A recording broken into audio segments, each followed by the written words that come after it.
Hey champions, what's up with you? Thank you so much for tuning back into my channel. That is hashtag Vinay's Vision. I'm your personal auxiliary Vinay Panekkar. Tuning up with this important video. In this video, we are going to discuss how will you be able to score good marks in geometry paper by just attempting thoda bahut sa transitions you need to do in your paper, what you have not been doing. I guess if you have not been doing it, it's a high time for you to just make sure that you're applying these techniques, which I'm going to discuss with you right over here.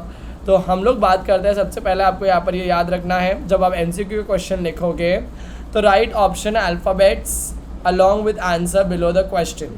Alright, if you're not writing the question, it does not matter, but make sure while you're writing the answer of third question, तो आप third लिख के C लिख के उसका answer भी right वाला लिखिए. Am I clear? जब मैं आगे बढ़ता हूँ, यहाँ पर आपको देखा, no need to draw diagram for 1 mark question. It would be a stupidity if you are drawing a diagram for a 1 mark question in which you are also showing the solution and also you are wasting time for drawing diagram. Mind you, it's a 2-hour paper, not a 2 days paper, so that for that always keep in your mind that time is precious. Hence 1 mark के question के लिए आपको diagram बनाने की कोई भी ज़रूरत नहीं है. आगे जब मैं मूव ऑन करता हूँ, while we move on to question number 2. Question number 2 में under activity based question maintain the full solution with proper boxes. आपको जो वहाँ पर उन लोगों ने बोला है एक्टिविटी क्वेश्चन के बॉक्सेस को फिल करने के लिए, आपको ये बात ध्यान रखना है, सिर्फ आप बॉक्सेस को नहीं फिल करके आ रहे हो, जो उसके आजू बाजू में लिखा हुआ क्वेश्चन है वो भी लिख के आ रहे हो. Am I clear? क्योंकि ऐसा बहुत बार हुआ है कि स्टूडेंट्स लोग सिर्फ एक्टिविटी के बॉक्सेस फिल करके आते हैं, मार्क्स 0 हो जाता है. तो आपको ये बात ध्यान रखना है कि आप क्या कर रहे हो, क्वेश्चन के साथ में एक्टिविटी भी बना रहे हो और उसके अंदर आंसर भी लिख रहे हो. Am I clear? Then we have question number 2 में mention reason equation number properly and also put proper therefore sign wherever it is needed.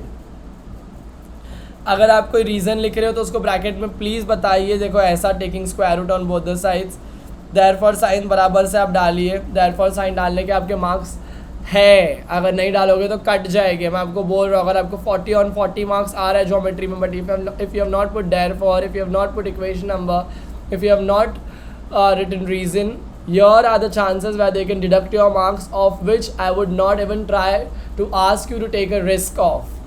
Alright, तो आप लोग को ये बात अच्छे से मैंने समझा दिया है. ये बात ध्यान रखना कि आप एग्ज़ाम में बिल्कुल भी ऐसी गलती नहीं करते हो जिसकी वजह से आपको प्रॉब्लम हो. क्वेश्चन नंबर 2 में जब आता हो, यहाँ पे देखो, in construction based sum compulsory draw rough figure. Construction का सम भले से 2 मार्क का क्यों नहीं आ जाए, या 3 मार्क का क्यों नहीं आ जाए, या 4 मार्क का क्यों ही नहीं आ जाए, आपको ये बात ध्यान रखना है, दिमाग में फिट करके रखना है कि आप रफ फिगर बना रहे हो.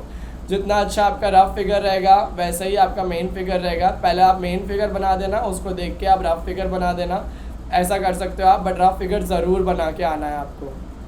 Am I clear? जब मैं आगे आता हूँ यहाँ पर क्वेश्चन नंबर 4 पे, तो we have again a note been kept here. Where is the note?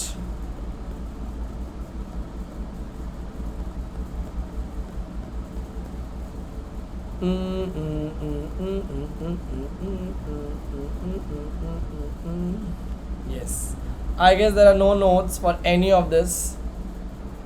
Those were the important things that was supposed to be discussed. Alright, अब मेरे को थोड़ी बहुत डिस्कशंस आपके साथ में करने का है. जो मैंने यहाँ पर मेंशन किया है वो तो बहुत लीनियंट था. Avoid silly mistake and cancellation. Silly mistake और कैंसिलेशन आपको ज़्यादा करना नहीं है. मैं आपको बता दूँ, सबसे पहली चीज़ जो आपको नोट डाउन करना है मेरी, अगर आपको कंस्ट्रक्शन टेबल आता है, construction, I am so sorry, which is a table called, या ट्रिग्नोमेट्रिक टेबल अगर आता है आपको, तो वेल गुड इनफ. अगर आपको सारी प्रॉपर्टीज़ याद, अगर आपको सारे के वैल्यूज़ याद है तो cos 45 sin 45 tan 45 वो सब आपको पता है तो अच्छी बात है. नहीं पता है तो वो लास्ट पेपर पे आप बना सकते हो. ऑलराइट, और उसके ज़रिए आप क्या कर सकते हो, आप रेफरेंस डाल सकते हो. अगर आपको आइडेंटिटीज़ या फॉर्मूलेज नहीं पता है तो आप उसको लास्ट पेपर पे लिख सकते हो, ना कि ऐसा ज्योमेट्री बॉक्स जाके एक दिन पहले लो एग्ज़ाम के, जिसमें आपको चिट्ठी आती होगी जिसमें सारे फार्मूला लिखे रहेंगे, या तो वो ज्योमेट्री बॉक्स के पतरे के ऊपर सारा फार्मूला लिखा रहेगा. तो वैसा आप चिंदीगिरी मत करना एग्ज़ाम में. आप ये बात ध्यान रखना कि आपको आज का भी टाइम है और कल का भी टाइम है जिसमें आप ये चीज़ों को कर सकते हो. तो मेक श्योर करना कि आप उसको अच्छे से एक बार ही देख लेते हो और उसको फॉर्मूलेज को अपने दिमाग में बिठा लेते हो. The third, the final, the most important thing is construction के सारे सम्स आपको प्रैक्टिस करना है, रफ फिगर बनाना है उसके, और ये बात ध्यान रखना है कि आप अपना बेस्ट दे रहे हो उस चीज़ के लिए। Am I clear with this? I would tell you over your, ये वीडियो यहाँ पे ख़त्म हो रहा है, बट ये अगर आपने मेरे चैनल को सब्सक्राइब नहीं किया है तो प्लीज़ कर दीजिए, लाइक करिए, कमेंट करिए और उस बंदे को शेयर करिए जिसको ये वीडियो देखने की बहुत ज़्यादा ज़रूरत है। Keep it as your status, make it your story, but make sure that you are helping someone, so help it with all of your heart. And with this I would conclude the video here. All the best, keep hustling, make it count, okay?